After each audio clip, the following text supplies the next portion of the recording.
La doar o zi de la aniversarea relației, Elena îl surprinde din nou pe Lucian, dar nu cu tort și șampanie, ci cu bomboana de pe colivă. Descoperă cum s-a ajuns aici. Și ție ți s-a atras atenția de către familia ta în privința Elenei.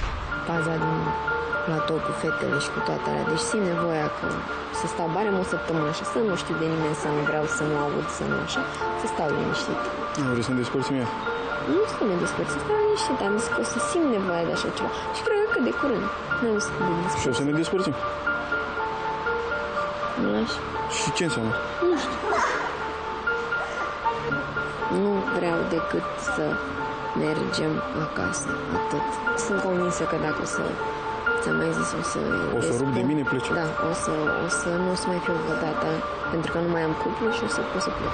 Când am văzut astăzi pe Constantina și pe Raimond, mi-am dat seama și m-au convins și, nu știu, îi mulțumesc pe chestia asta lui Constantina, m-a făcut să văd că se poate. Ieri spuneai că te-a încărcat Constantina, ți-a arătat, ți-a demonstrat că merge și de aici să meargă și afară. Acum îmi spui că vrei să pleci și să încercăm adevărat, adică nu e adevărat? Nu trebuie să te întorci înapoi. Ei, uite, eu sunt rac, dau înapoi. Nu sunt mai de. Toată viața am dat înapoi, asta sunt. Dacă chiar vrei ceva, fai să nu mai dai înapoi. Ei, uite, că nu mai vreau nimic. Un băiat de nota 2000, e foarte, foarte bun. Ai mei, că îl iubesc foarte mult, știi? Nu știu ce. Eu singură. Și zice, că vrei poți să înțeles Franța. Că nu e cum așteptam toată treaba de aici. Și vreau să mă duc înapoi în casă. Prea mult se dă în mine în toate rahaturile. Orice fac nu e bine, orice fac să nu știu cum. Am încredere în Dumnezeu și știu sigur că nu m-a adus aici. Doar să-și bată lumea în mine. Asta îmi place. Meriți mai mult pe care eu nu pot să-ți ofer în momentul ăsta. De ce nu spui că-ți plac bărbații maturi și cu ceva substanțial în buzunar?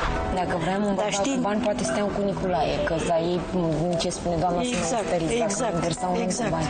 Ți se pare, Lucian, că Elena pică la mijloc fără voia ei și că toate bobârnacele și le ia ea?